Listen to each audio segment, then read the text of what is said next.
It's Chamula, Mexico, the town that worships Coca-Cola. The average person here drinks over a half gallon of Coke per day. Almost 40% of adults are obese, and diabetes is the second leading cause of death. Over there. You can't make this up. Look at all that Coke. It's covered. Coca-Cola. Coca-Cola again. So we're headed to Chamula, the Coke drinking capital of the world, would you say? Yes. አንድ ማህበረሰብ ሙሉ በሙሉ በሱሰኝነት ጠፍንጎ ስለያዘው መጠጥ ነው የምነግራችሁ ዛሬ። በአንድ ጠርሙስ ኮካ-ኮላ መጠጥ ውስጥ ምን ያህል ማንኪያ ስኳር ያለ ይመስላችኋል? መልሶቻችሁን በኮሜንት ሴክሽን ላይ ጻፉልኝ። ትክክለኛው መረጃ ደግሞ በዚህ ቪዲዮ መጨረሻ ነግራችኋለሁ። ሰላም እንዴት ናችሁ? ታሪክ ነኝ። እንኳን ወደ ቻናሌ በሰላም መጣችሁ። ዛሬም እንደተለመደው ለቻናሌ አዲስ የሆናችሁ ሰብስክራይብ እያደረጋችሁ ቤተሰብ እንሁን እላለሁ። አሁን ወደ ቪዲዮ እንሄዳለን። በሜክሲኮ ውስጥ ቻፓስ በምትባል ግዛት ውስጥ ቻምፑላ የሚባል ማህበረሰብ አለ። በቻፑላ ማህበረሰብ ኮካ እንደ ውሃ የሚጠጣበት ቦታ ነው። በዚህ መንደር ውስጥ ንጹህ የመጠጥ ውሃ ማግኘት በጣም ከባድ ስለሆነ ሰው ኮካ-ኮላን ለመጠጣት ተገዷል ማለት ነው። ጥማቸውን ለማርካት አማራጭ አጡ። ይሄ ደግሞ ለአንድ ትልቅ ድርጅት በር ከፈተ፣ ኮካ-ኮላ ካምፓኒ። በዚህ መንደር ሰዎች በአማካይ 2 ሊትር ኮካ-ኮላ ይጠጣሉ በቀን። ለዚህ ደግሞ ትልቁን ድርሻ የሚይዙት ማስታወቂያዎች ናቸው። Coca-Cola everywhere. They own the culture. This is crazy, a Coca-Cola basketball hoop. And look, Coke cans right over there. Coke is everywhere out here. እዚች መንደር ውስጥ በየቦታው ከሄዳችሁ ኮካ-ኮላ ማስታወቂያ አለ።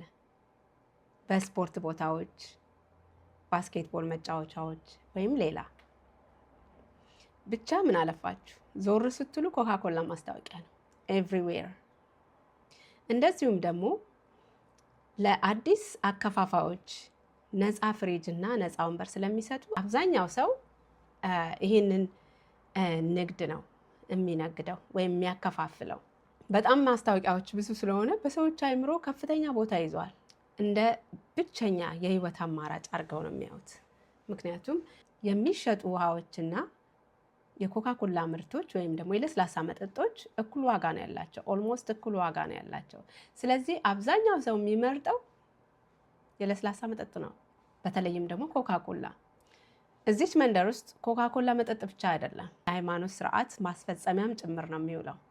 ለምሳሌ ቸርች ውስጥ ጸሎት ከተደረገ፣ የሻማ ማብራት ከተደረገ፣ ጸሎት ከተደረገባቸው በኋላ Kabukol Santa Maria kahwal gusto ves chabuenda bene malkenele to chabuenda bene malkenele kahwal chakometa be chakometa kushetek me kahwal te juni bektale tot kushetek me kahwal te juni takke paleka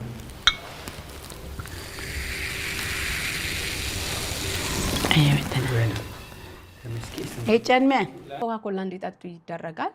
ሲያገሳቸውም ልክ እርኩስ መንፈስ እንደወጣ ተደርጎ ስለሚታመን ኮካ-ኮላን በብዛት ይሸጣሉ፣ ይጠጣሉ። ታዲያ ይህ ልምዳቸው በጣም ከፍተኛ ዋጋ አስከፍሏቸዋል ማለት ነው።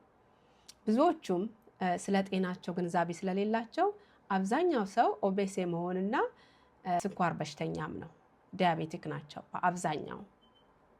ብዙም የጤና ተቋማት ስለሌለ ሰው ብዙም ግንዛቤ የለውም። እንዲያውም አንዳንዶቹ የስኳር በሽታን አያመጣም ብለው መቃወምና ዲፌንድ የማድረግ ነገር ነው ያለው። ህፃናትም ቢሆኑ በዚህ መንደር ከልጅነታቸው ጀምሮ ኮካ-ኮላን ስለሚጠጡ ካደጉ በኋላ አዲክትድ ነው የሚሆኑት።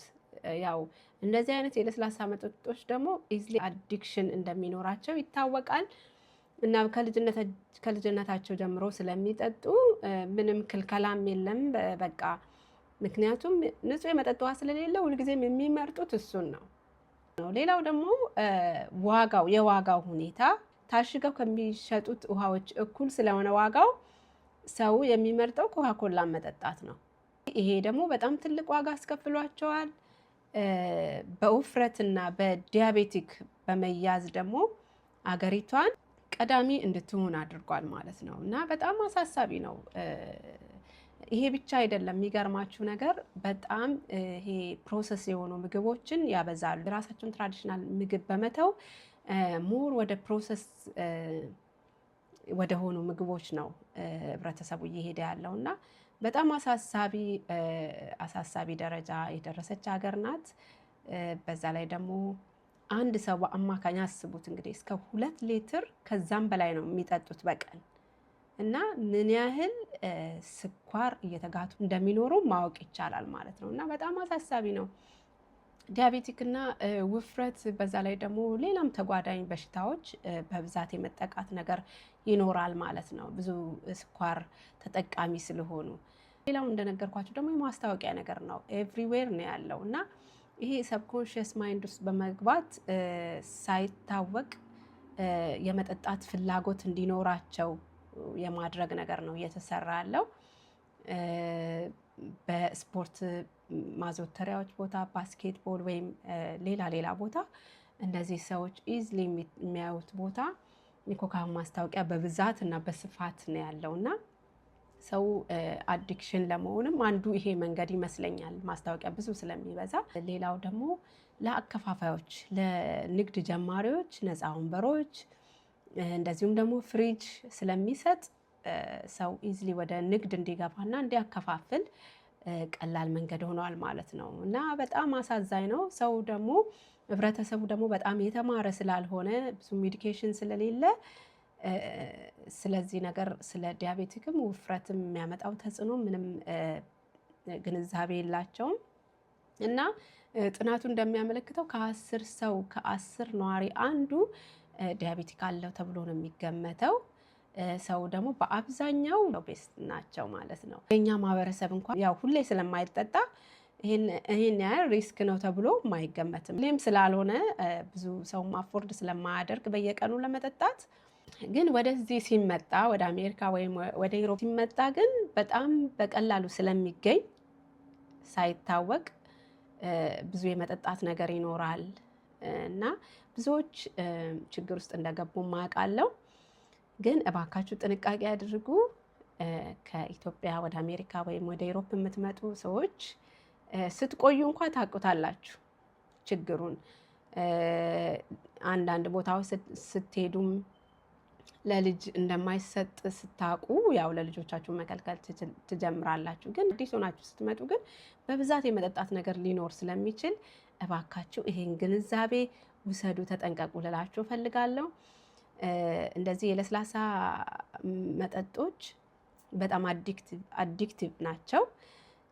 የሚገርማችሁ አሁን ስራ ቦታ ውሃ አይጠጡም በብዛት ስራ ቦታ ሳይ በትልቅ ካፕ ሶዳ ነው የሚጠጡት እና አንድ አብሮኝ የሚሰራው ልጅ ያለኝን አረሳውም እና ፈሳሽ ነገር በብዛት ጠጣ ተብያለሁ ብሎ የሚጠጣው ግን ሶዳ ነው እና ለምንድን ነው ውሃ ማጠጣው ብዬ ስነግረው ውሃ የጠጣውበትን ጊዜ ኢቭን አላስታውሰውም፣ በጣም ረጅም ጊዜ ነው አለኝና በጣም ነው የገረመኝ። እና አንዳንዴ ከልጅነት ጀምሮ አዲክትድ ከሆኑ ያንን ነገር ማቆም በጣም ከባድ ነው። አሁን መጀመሪያ ወደ ነገርኳችሁ ጥያቄ እናልፋለን። አንድ ኖርማል የኮካ ኮላ መጠጥ ውስጥ ስንት ማንኪያ ስኳር አለ ብዬ ጠይቂያችሁ ነበረ። በጣም በሚገርማችሁ ሁኔታ ከ9 እስከ 10 የሻይ ማንኪያ ስኳር አለበት ማለት ነው። አስቡት፣ ከ9 እስከ 10 የሻይ ማንኪያ ስኳር አለ ማለት ነው ኮካ ኮላ ውስጥ። አይገርምም? እንግዲህ አስቡት፣ እነዚህ ቻምፑላ ማህበረሰብ ከ2 ሊትር በላይ 2 ሊትር እና ከ2 ሊትር በላይ ነው በቀን ውስጥ የሚጠጡት እና ምን ያህል ስኳር ወደ ውስጣቸው እያስገቡ መሆኑን አስቡትና በጣም አደገኛ የሆነ ነገር ነው። በመጨረሻም እንደዚህ አይነት ጠቃሚ መረጃዎችን ለማግኘት ቻናሌን ሰብስክራይብ ማድረጋችሁ እንዳትረሱ። በኔክስት ደግሞ አዲስ ቪዲዮ እስክንገናኝ ሰላም ቆዩ።